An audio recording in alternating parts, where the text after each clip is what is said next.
we have people up top, like over the cafeteria, and they're like doing Black Ops call outs on these kids with their phones out. We begged the U.S. to take us back? I don't think they would. No. Well, we did. In Yeah, 1836, when we were the Republic of Texas and went south so fast, we had to beg the U.S. to take us back. All right. Welcome back to the Fisher Podcast. I'm the host, and he's no introduction. And we're back at it again with another episode. And he's in a good mood today. We're in a great mood today. You look comfy, Sean. Even though it's a Monday, he's ready to go. You know, Monday, it doesn't matter any type of day. No. All right? Gotta have a good mood, guys. Stay positive. Because the people around you get positive. Yeah. You know, That's a good way to think about it. that's a good way to think about it. Yeah. We got a good episode for you coming out today. We're going to talk about the new phone policy. You know, a lot of people have a big opinion on that, right, Evan Guerra? I know you're opinionated. You're a big opinion guy. Yeah, I don't like Maybe it. you don't feel like this is the best thing for you and for your education. I don't know. Maybe some people do, but we're going to talk about it. And a new thing that we're going to do. I figured I'd give you all a riddle today. We're gonna get your blood flowing, get the mind thinking a little bit. You know what I'm saying? I'm gonna kick you off with a riddle, Camden. You ready for this riddle? Yeah, I'm ready. I speak without a mouth and hear without ears. I have no body but come alive with the wind. That's tough. What am I? You like that, Sean? Like thunder? that. I don't Put know. that on a t-shirt. Yeah. Not thunder. alive with the wind. I feel like it's something like that, right? The wind. I think thunder's not a bad answer. Lightning? I speak without a mouth. I think that That one seems like thunder. That's what I speak It's about. not. What speaks? it's not thunder. Wait, so read it again? I speak without a mouth and hear without ears. I have no body but come alive with the wind. Come alive with the wind. Rain? No. I think Is it a natural element? Or is it a man-made product? this is a man-made deal. Oh, what? But the elements help with this. If that So makes like sense. a wind turbine. Oh, yeah, like a wind turbine. It's What like you really need to pay attention to is I speak without a mouth and I speak without a mouth. That's the big key line right there. That's really going to help y'all it's get like, we're this. like the windmills. That's what came to mind for me. But Not windmills. It's not like a river or anything like that. Like, got me on I this know I one. stumped y'all. Give me a hint. Yeah, give us another hint. Yeah. Y'all, everybody in this room has made this certain thing happen before. Like everyone knows. Once I say this, y'all are gonna know what this is. I'm really trying to give a hint without giving this away, but we've all done this before. We've all had this happen to us before. That's really specific. Could be a numerous. That could be numerous things. Like I said, I really don't want to give this away because I'm gonna say something. That didn't help us I at can't think all. of anything that's not gonna give it away. I'm gonna give you all about 30 more seconds because this is a toughie. I get it, but I'm stumped. yeah, y'all don't know. I don't know. Does anybody know? Yeah. I feel Does anybody like think they have an idea? Why? You gotta have something, dude. You're smart. I don't know. I'm thinking it's like an amber, like you know when they do the sirens for like tornadoes or something. You know what I'm saying? Like.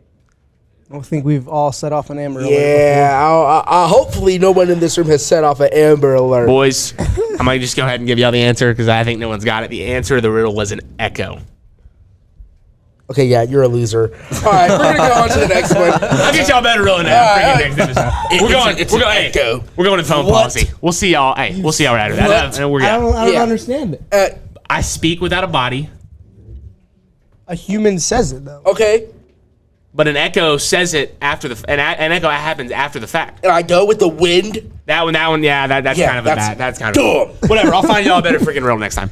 We're going the phone policy segment right after this. Hello and welcome to the phone policy segment. We're here, right? We're here.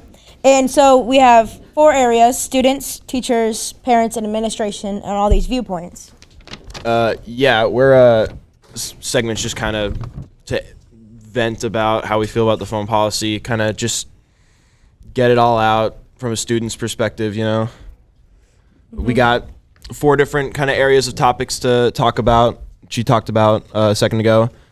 But we're starting out with students, right? Yes, students. So there's many viewpoints on the students, like usually texting, calling their parents, something happens, you know. But I just want to start it off with something just plain out there, calendars and notes. So there are some things where you're going to need to take a picture of the board if you need to, you know. If you can't just like bring out your, what is it called? Your calendar yourself, then you can just quickly take a picture of it, put it down later, you know? How do you... Yeah, it kind of sucks that teachers aren't allowed to let you bring out your phones for stuff like that. I know that there's some exceptions for if you need your phone for dual credit classes because they're connected to TCC and you need your phone to access your personal email and your TCC email. But yeah, your phone is definitely a very useful tool for note taking and for making sure that you're up to date with all the stuff you need to do for school. And it's just inconvenient, especially because you can do stuff like that with your computer, but it's very limited, and it's not ideal when it comes to, optimizing your time and making sure your schoolwork is all done. Yeah, and the computers are so buggy too all the time, and it's like if I can't do something in class like on my computer, which happens all the time, whether my computer's glitching or like I need to scan a QR code or like I don't have access to something, like I can't pull out my phone. And I feel like that limits the teachers, that limits the students. Like it hurts the classroom in general. And like me personally as a student, I'm okay with not having my phone in the classroom. Like I'm okay with that. I get work done in all my other classes now a lot easier because I don't have that option of getting out my phone. So I will say that. But like at lunches and stuff. Oh yeah. At lunches and in Yeah, passing totally. periods, there's no reason I cannot have my phone. I don't get that. I can But totally in the agree with that. classroom, I will say it's not that bad. We can survive, although it makes it inconvenient. Yeah, totally. Also, the thing with that, I feel like most students also say like, I got a text. I'll just wait till passing period. I'll just wait till lunch to answer it. But now Exactly, yeah. we physically can't because of this policy. Yeah, I think one of the really hard things about it is also not being able to like contact your parents. If you like don't like you can't use your phone to contact your parents about like pickup and stuff like that. Like, so like if your parents changed your like pickup time or whatever, you don't know until like 4 o'clock when it's like when it's very inconvenient to not know that kind of thing. Yeah, totally. And they say we can email our parents. The parents can email us. But at the same time, my mom's tested it, and I have never gotten a single email from her. She's tested it before. Yeah, the way that it works is that because the email ends with Keller ISD, we're able to email organizations that are outside of our domain, but they can't email us, which is why if you look in your email, you don't get spam or anything like that. It's just that only certain email addresses are allowed to email back to us, but because we're within the Keller ISD domain, they don't let anything in. Yeah. So Yeah. super inconvenient. Yeah, very inconvenient for students, obviously, on the notes part, on parent part, on all that. Speaking of parents, we're actually gonna go to the parents section on how parents might feel. And she said transportation change and communication. Now, here's the school emergency part about phones and if there's an emergency at the school. What do any of you prefer to think about it? You wanna go? Sure. Sorry. So I have here, it says that if you here we go. In drills, students may bring their bags with their devices in case of an emergency, and in an emergency, staff members may give students permission to use their phones, or students can use school phones. Now, I understand that this could work out, but I think that it's also it ties in with the fact that we have to have our phones powered off. And I think parents might not feel so secure about that because what if there is an emergency and what if there is a moment where we need to use our phones and it takes just a second longer to turn it on. I think that like in the world we live in today, those seconds are crucial. Yeah, it's not even seconds though. At least for me, I don't know about everyone else, but when I power my phone back on, it takes a minute to connect to the Wi-Fi totally. to even get like cellular data running. So like, facts. You can open up your phone and look at downloaded music for me. That's about it. I can't do anything on the internet. I can't connect to cellular data or Wi-Fi for a little while because it just takes a second to boot back up, Yeah, So it's- totally. Well, with the emergency thing too, I feel like there's a good about it. Because here's the good thing. For example, if there was somebody in the school, we were on lockdown, if your phone is not on Do Not Disturb, if it's not turned off, that person, and somebody's phone goes off, that person that's inside the school can easily locate a classroom just by, for example, your parents text you like, hey, are you okay? It goes off, the person inside the school found you, you know? It's one of those things where it's good for them to be turned off, but it's also a problem. Like, it's just a really in-between thing to have to turn it on, text your parents, and you never know what might happen, you know? So Yeah, it's that type of I mean, they could thing. just meet us in the middle and have on silent and do not disturb. Not like Yeah. no do not disturb, ringer turned on. Like, just if you meet us in the middle and have it silenced, then at least we still have the luxury of communication. It's just not loud and it's not disruptive, you know? Yeah, totally. I see how parents would definitely be upset with that. And the other thing I would say parents are upset about, especially my mom, is like the punishments for this stuff are like insane. Because me personally, like, I'm on my phone one time. This has not happened to me yet, but like, I'm going to detention if I get caught. And you best believe my mom is beating my behind in a very responsible parent way if I go to detention. All right? Like, I do not want that to happen to me. So I think the punishments are a little outlandish for being on your phone. And like, because as a parent, like, you don't want to hear your kids getting detention, you know, having to do Saturday school, going to DAEP. Like, I'm going to get my butt beat.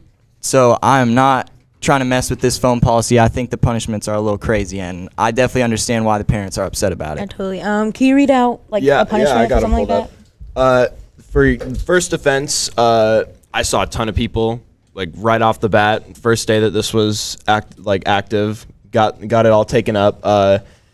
It gets sent to the AP office. You can get it back after school, and you get detention. Second offense is Saturday school.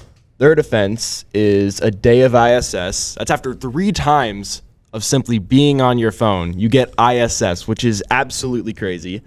Fourth offense is 3 days of ISS. Fifth offense, you get sent to DAEP for 5 days for being on your phone. That's kind of crazy. The first offense is just one of those things where it's just like, wow. But I do genuinely think they expect most teachers to like give them a warning, you know, at first. But I just think, and there's a lot of teachers in the school that just don't care, and they will totally take your phone first offense. Yeah. Totally. I don't even think it's just like if you're on your phone. I'm pretty sure that even if they see it, if you're not on it, it's still. Yeah, if they even one of the- see if it. they even If it's see in your it. pocket, if they can see it in your pocket, I know people who have gotten in trouble for that. Yeah. It's- Somebody had one like where they had it in their lunchbox, and it was fully turned off, just in their lunchbox and taken up. Yeah, very, very stuff like that. Okay, so now we are going to the next section, you know, / segment. We are going to the teacher segment. There's good and some bad. Good, like students, how they are more focused. There's discipline to the students that makes them somehow focused. And then we got the bad, which is our teachers getting punished for it. I mean, Yeah, it's if a teacher doesn't see the phone and an AP walks in or somebody like that, then the teacher gets in trouble. And I know that teachers have a lot to do, a lot of stuff to grade, a lot of lessons to plan out and stuff like that. And if they're not paying attention to everyone in the classroom and some kid is just texting their friends or their parents or something like that, then that teacher is punished. So in my opinion, that's just, it's not necessarily fair for the teachers. It's not fair for anyone, in my opinion, but it's just the teachers are being unnecessarily punished, in my opinion. Yeah, it's really hard because it's not even just the fact that there's a lot going on in the classroom, but also there are so many students. Like every day these teachers see like in each class there's like around 20 to 30 students.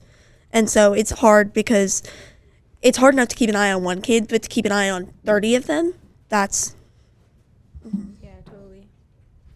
Yeah, the teachers, they're just doing their best. They're here to do their job. Some like the phone policy, some don't. You know, but they're just, at the end of the day, they're here, they're giving you your education. You know, just stay off your phones. You know, we can all do it together. And the cool thing is that a lot of teachers are doing it with us. This can kind of play into like the administrator section too, of how like our school administrators, like Miss Simmons and the APs, like Miss Simmons gave us a huge thing about like she's staying off her phone too, which I really respect that. And they are just like, they're leading by example. And the administrators are just, I respect them for that, you know, but there's also things that play into it with like at lunch.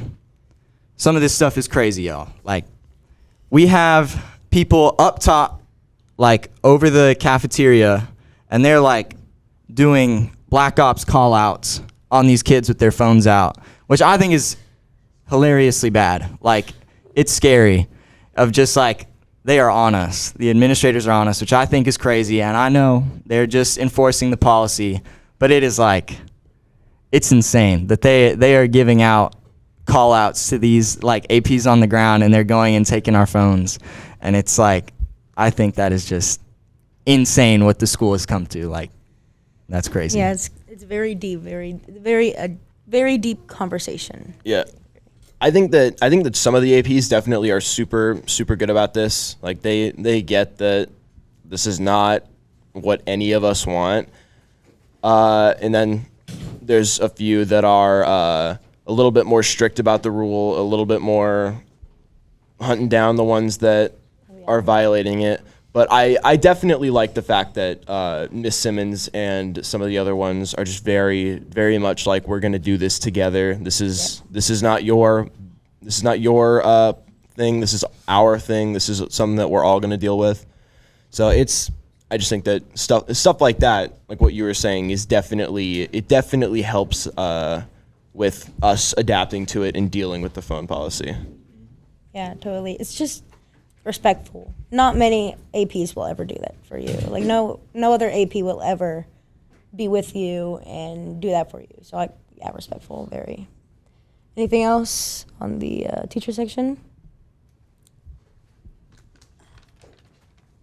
Okay, well, next we have the administration section. Kind of covered that one just a little bit. Yeah, but like a little bit. Here's just tiny ones. There's only 2 bullet points. Discipline issues, we somewhat went over, and then front office messages. How the front office plays messenger. That's like, I'm not gonna say waste of time for the front office, but it's like it's kind of crazy how people in the front office will check out students, do this for students, but then they also have to play messenger for not only parents but also students as well. Yeah, like the other day, my friend, we were trying to get some lunch money in his account, and like he has to go to the front office, and like they have to call his mom, and like the mom's just gonna see a random number, like she may not pick up, and it's just like, I think the whole process of it is just kind of ridiculous. I feel like it'd be very sufficient just like to stand right next to the AP and they watch you call your mom and ask for lunch money.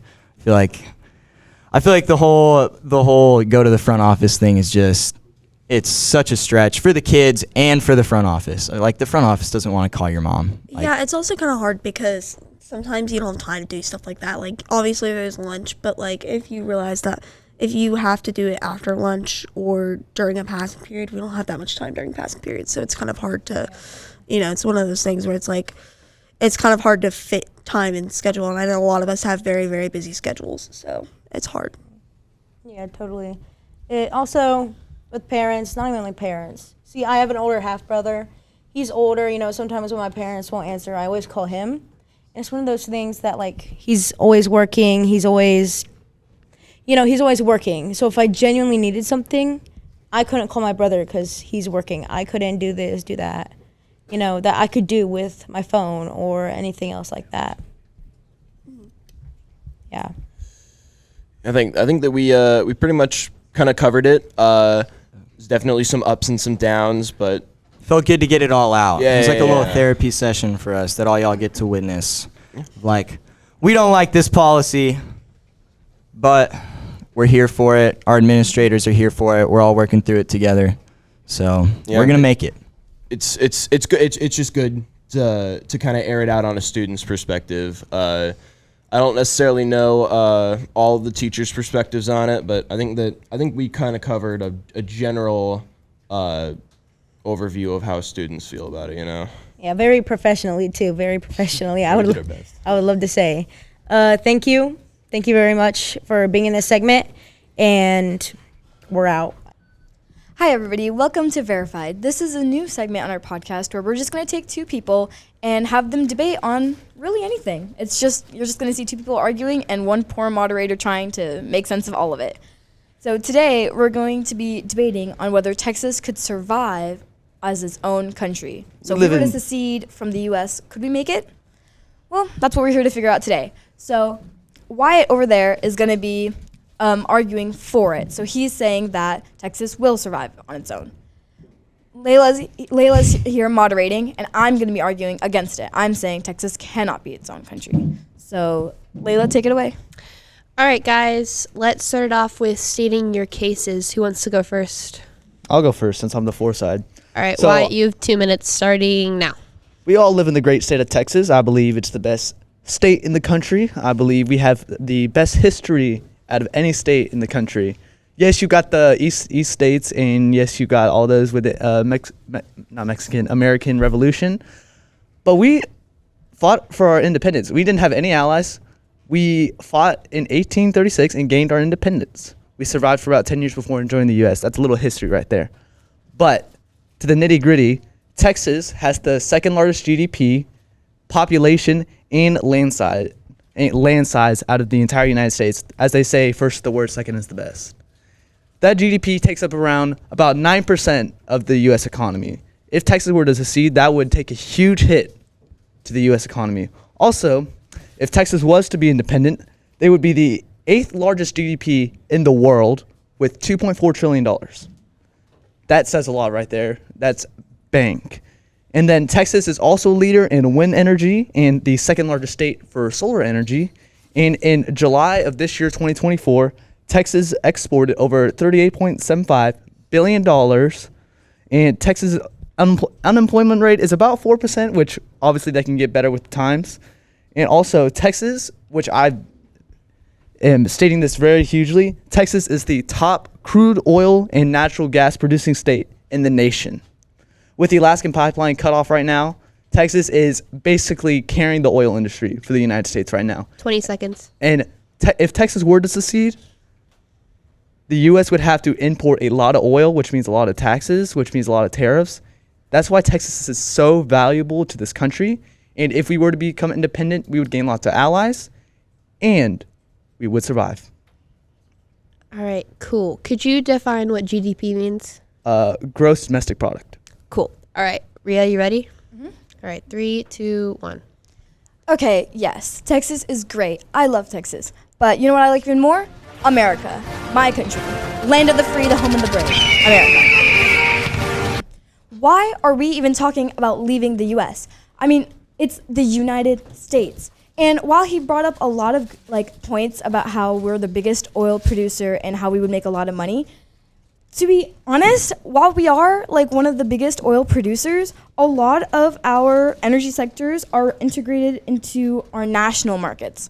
So yes, while that would be hurting the U.S. economy, it would hurt us even more because that's our biggest asset, oil. And if it's already integrated into the U.S.'s market, we're dependent on the U.S.'s system to export the oil. And once we leave, nobody wants to mess with the U.S. We're going to have barely any allies. Lots of people are just going to isolate us, and then we'll have nobody to trade with, which is going to cause economic instability. Plus, we don't even have a currency. Let's begin there. If we leave the U.S., we will have no currency. And if we don't have a currency, we're not going to be worth anything. And if we add a new currency, that's just going to devalue our current currency. And everybody's already complaining about the milk prices and the gas prices. Well, those are going to go up if we have to add another currency into the system, which is, yeah. So we already are going to be in literal chaos if we leave. Not to mention the funding for infrastructure, healthcare, social programs, that's all gone. And our 20 seconds. Yeah. And so this is already chaos, and I could keep going on and on, but yeah, we shouldn't leave. We should not leave. We would not survive. Thank you. All right, cool. So the Valid first statements. I would give you that. Good job, guys. The first question I'm going to ask to Wyatt is, why would we want to leave? The reason we would want to leave is that if the U.S. at some point in their history, I would never want this to happen to our country, but at some point, if our country was to deteriorate very fastly, either it would be politically, wars, or culture, or domestically, people would revolt and stuff. I'd say if things for our country head south fast, like not in like a 30-year span, but like in a 1 or 2 year span, if things go south really fastly, then I feel like the Texan government would have to take action and say, hey, we've had our fun. We feel like we would do better, and we need to remove ourselves from this situation. We don't want to be a part of this. Can I respond? Yeah. All right. Can I respond to that response? Yes. So like that's a valid point, but there's already legal precedent. In 1796, Texas versus White.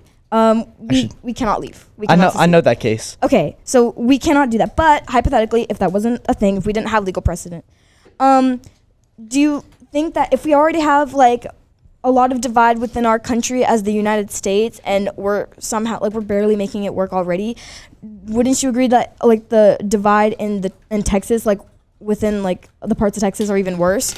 Like our part of Texas, and like if we go all the way down south to El Paso, like that's two completely different like cultures.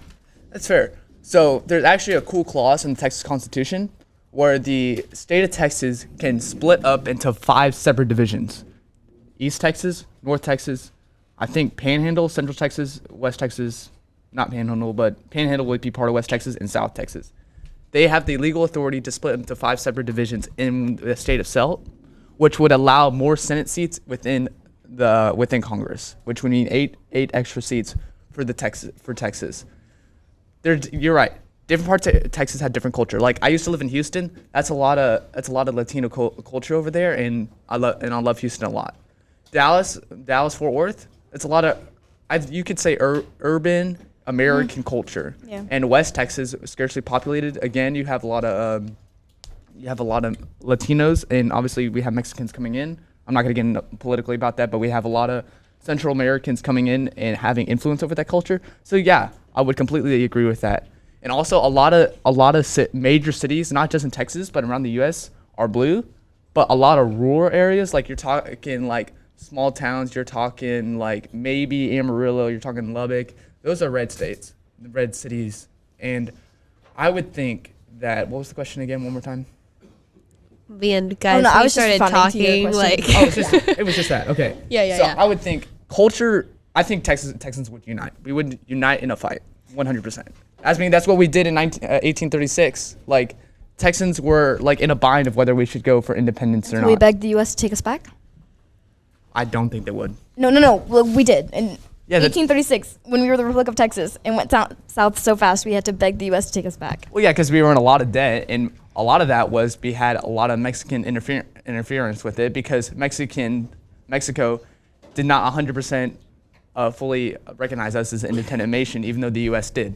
Which that was a lot of problems because we had to constantly fight like an ongoing war necessarily, but you also have scarcely populated areas inside a small, brand new country, and that's 1836. We're talking 2024, and Texas is a really powerful state in the U.S. So if we were to secede, This leads to the next question. So, if it didn't work the first 2 times in 1836 and 1861, why would it work now?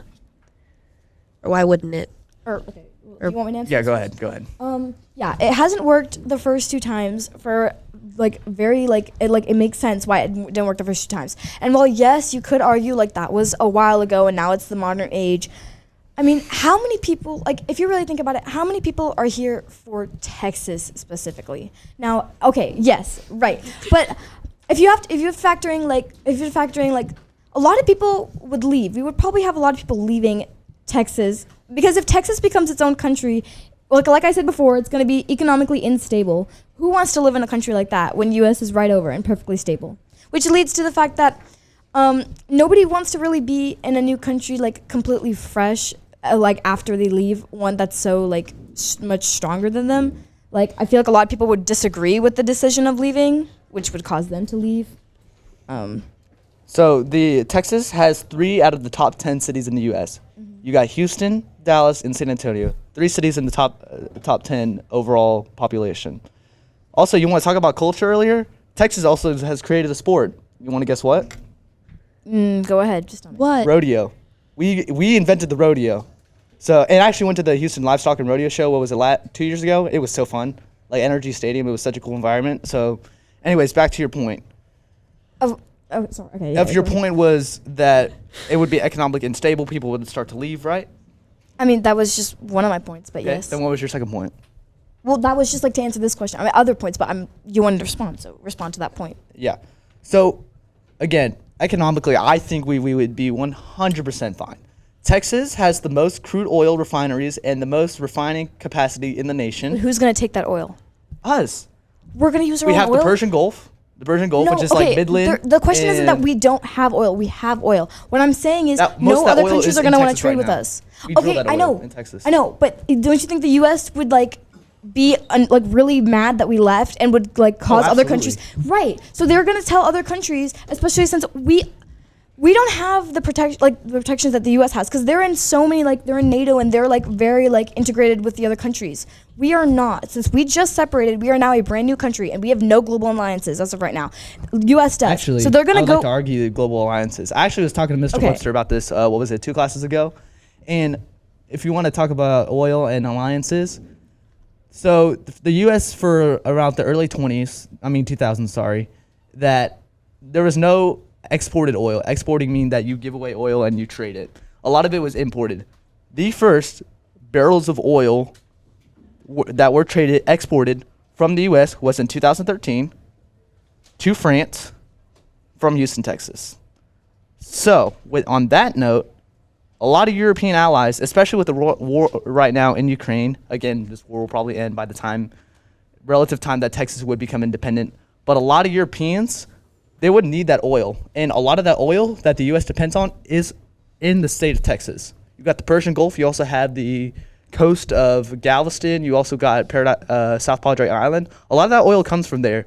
In the Persian Gulf, they discovered that about in the 1900s. And they've been drilling that thing really hard. And there's more and more oil coming out of there. And I don't think it's going to dry up anytime soon. So I would think we would have allies for trade. And also, you want to talk about like military and stuff? Wait, hold on, Wyatt. I have a question. Oh my God, where did it go? Do you think the European countries would still take our oil at risk of making the U.S. mad? Absolutely. Why? Because the U.S. won't have any oil to trade anymore. Because if the Alaskan pipeline is still shut down, all that oil is coming from Texas. And if Texas leaves, that oil's gone, vanished. But the U.S. at the end of the day, the U.S. is a very the U.S. likes to think about themselves, and a lot of just like Middle other Eastern European countries. A lot of Middle Eastern countries have suffered because when the U.S. doesn't get what they want, they will make sure they get it through other means. So I don't think if Saudi Arabia if they, has suffered at all with the amount of oil they have. I don't think they have suffered whatsoever. They are fine. And No, but in you know fact, the US is making it better. Honestly, they are making it better with the amount of imported oil they have constantly brought in. right, so they already have a lot of imported oil, so they can, I'm not Texas is a valuable oil asset. I won't deny that. That is right, and U.S. will lose a valuable asset, but the question is, will the U.S. survive on it? Do you really think that a lot of, especially since the U.S. is very integrated with NATO and all of these other things, they will risk making the other countries do you think the other countries will risk making U.S. mad for oil, for solely just oil? And also, do you think oil is enough to save Texas from what's going to be a currency issue, infrastructure issue? Currency health- issue we can figure out down the road. Like the U.S. had The U.S. had a currency issue when trying to become independent. They were still using the British pound, and the was in 1790. They got their currency. It took them a couple of years. But that they was finally had in currency. 1790. This is 2024. Yeah, but you're talking about currency for Texas. Why can history can repeat itself? So you're saying history can repeat itself, so we'll fail again for the third time. With that logic. I'm not saying that's not a possibility. Again. But that's what we're arguing. Will Texas survive? And the answer is yes, according absolutely. to your logic, then no, because history will repeat itself. Not every time. Not every time. So it would be a lot harder for Texas to figure out a currency system compared to back then. Not really, because we can figure out down the road. Like I feel like Sam Houston would go great on a $5 bill. Sam Houston, SFA, Stephen F. Austin would go great on the $1 bill. To be honest. But you do understand if our currency will not be worth the same as it is right now. Exactly. Well, of course it is, because the U.S. if we were able to become independent, our currency would either be stronger or weaker than the U.S. currency. which it's most likely going to be weaker because the U.S. is their currency is already so stable as it is, and we're a new country, so our economics are going to be obviously. You want to talk about stability? The U.S. currency is kind of crippling because we're printing out so much money. We're printing out so much money from our government that the inflation's going up and prices are going up. You were talking about inflation earlier. Yeah, that's due to COVID. That's a lot of countries. A lot of countries are their currency is devaluing too. Yeah. It's not just the U.S. Yeah. So again, back to my point about oil and stuff. That currency. I'm trying to figure out my point here. My point is, we can figure out a currency down the road. We don't need to figure that out like day one. The U.S. didn't figure it out by day one, and plenty of countries that became independent didn't figure it out day one. You can figure out that down the road. What matters most is you can get that money somewhere else in gold, silver, or any value. Anything that has value, you can turn that into money or profits. And with the amount of oil and other solar and wind energy that Texas has, that is valuable. In other countries, if Texas were to leave the U.S., they will less value the U.S. and more value Texas. But do you really want to give up do you think people will really give up will people really give up the strength other global countries the strength of the US for Texas? Because the oil is very you made a lot of good points, but at the end of the day not many countries especially now after we just recovered from a global pandemic do they most countries really want to, and we're already within so many conflicts right now. I mean, most of the global countries are really not even supporting Ukraine and Russia. That's hard for most of them to get the money out there for an actual war going on. Inflation's So dealing with that because we're right. So how do you expect people to help support because if you want to go back to when the U.S. separated from Britain, France helped us with that. They gave us the profit or the funds to do that.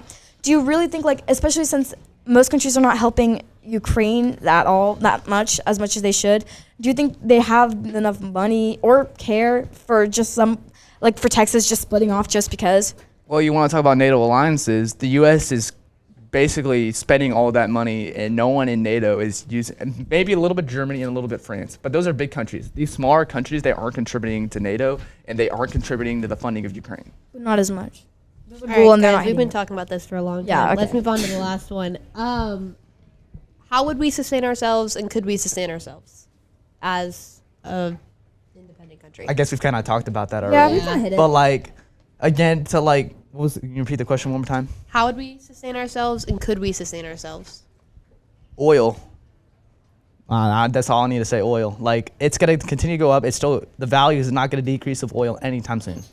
All right, Rhea. Okay, this is a futuristic problem, right? So we're arguing this were to happen in the future, since you said the conflict with Ukraine and Russia would be over by now, by the time we did this, right? Okay, so futuristically, could we factor in electric cars? What if the electric industry goes up? Especially in the U.S. You want those lithium batteries, when they get put to waste, they get reused in refineries, or they get dumped in the ocean, which me personally is not good. And electric cars, they could, I don't know, they could be somewhat worse than gasoline cars, because when those batteries go dead, that's loss of hydrogen and lithium just sitting in a dead car. And that's, you want to talk about environmentally, that's really bad. But then do you think the U.S. would start if they lose their oil, will they start shifting over to prioritizing electric car production? That way they're more independent of oil. All right. Toyota has some of right. its headquarters in there. ExxonMobil is in Texas, so is American Airlines and AT&T. Guys, let's wrap it up. Closing statements. Who wants to go first? Rhea, did you go first? No, he went first. Yeah, Wyatt, go first. So I'm in it. Yeah. Okay. Either one of you. So basically, listening to what we've already said here, we won't even have a stable government, and really our one thing is oil, which we're if we were to leave, we would be Texas would be dependent on its oil production, which if the U.S. could shift to other methods and whatnot, and our guaranteed for foreign alliances isn't exactly strong either, and overall, it would just be better to stay with the U.S. I mean, it's worked so far, and we've already failed two times already.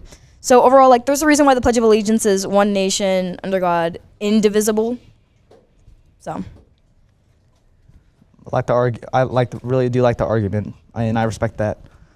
Texas, the great state of Texas, absolutely could be independent. We have already over 19,000 soldiers in Texas with 107 armories in 120 communities. So militarily, yes, absolutely, we could survive.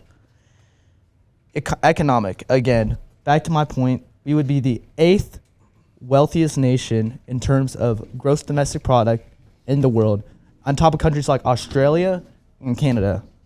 So economically, yes. And culturally, Texas would be unique. It would have its own unique culture. Again, I went to the point back earlier. We invented a sport, and that honestly, that could be the national sport of Texas if we were to become independent. And then just the people would unite. As a true Texan, and I have a lot of family that lives in a rural area, they would absolutely love to be independent from the U.S. And there's already a national movement in Texas with over 500,000 members that want to make Texas independent, and they are signing a petition for it right now. So, absolutely, Texas could and maybe should become independent because the stars at night are big and bright deep in the heart of Texas. All right. Thank you guys for watching Verified. I'm Layla. Wyatt. I'm Rhea. That was pretty good. that was a pretty decent segment. Hey, I think I've said this before, but I like an episode where people can voice their opinion. Yeah. You know what I'm saying? Right. I do like that. You like that, Evan? I do like that. I mean, and I don't think there's much more you can say about those two segments because that's purely what that was. What do you think, Beckham? Do you think Texas could survive on its own? Well, do you think we need the help of America? All I can tell you is this: if Texas was its own country, we would finish 7th in the Olympic medal count. I'll tell you that's that all I'm right saying, there. big dog. Hey, Texas. You gotta love a Shikari Richardson when you see one. You know what I'm saying? Oh yeah. Texas got the best. Love me some athletes. Shikari. Sure. Someone just very special just walked into this room that we figured let's get this man on camera. He could probably run Texas With an immaculate fit on. The starting center and a member of the 2024 class of 2025 homecoming court, Tanner Torrance. Please welcome Tanner Torrance to the stage. How we doing, everybody? Good. Hello. He's on right up in here. Make sure somebody puts a mic to that man's face. Tanner, I got a couple questions for you. First of all, just tell me about the fit, man. Hey, mic close to the face, big dog. Well, you see here, but PJ Day, you know? PJ Day. Some guys like me, not big on PJs. Yeah. But do love a good rope. Uh-huh. Gotta love a good rope. House slippers on. We're comfortable today, ladies and gentlemen, and we're just gonna be snoozing. And then we're having a good day. And then another very important question, Tanner. Tell us about your hat because I think a lot of people, particularly some of the male viewers of this podcast, are going to want to hear about this hat. Where'd you get this hat? I think Carl Australia would kill for that hat. Very particular hat. You know, if y'all ever heard of the great man John Daly. Yeah. That's where we inspired this from. I've heard that, man. And you know, this hat, it's a great company. Been around since 1983, fun fact. And they make great wings. You just great know quality. that off the dome. And just gotta love them. You know, gotta represent. That's common knowledge. Is that not common knowledge? It's pretty common knowledge. You know, Hooters, sponsor me. Yeah. I'm ready.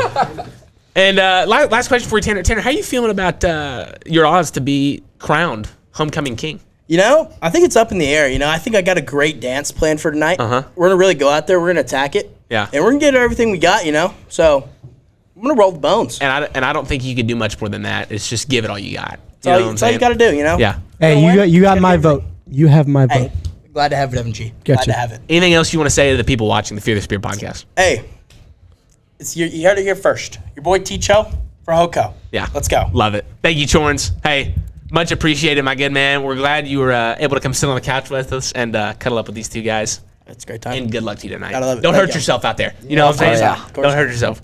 Well, is that going to wrap it up, Sean? I think that's gonna wrap it up. Yeah. Sean? So here from the Fear the Spirit podcast, me, new guy Tanner. In case we don't see you, good afternoon, good evening, and good night. Good night. See ya.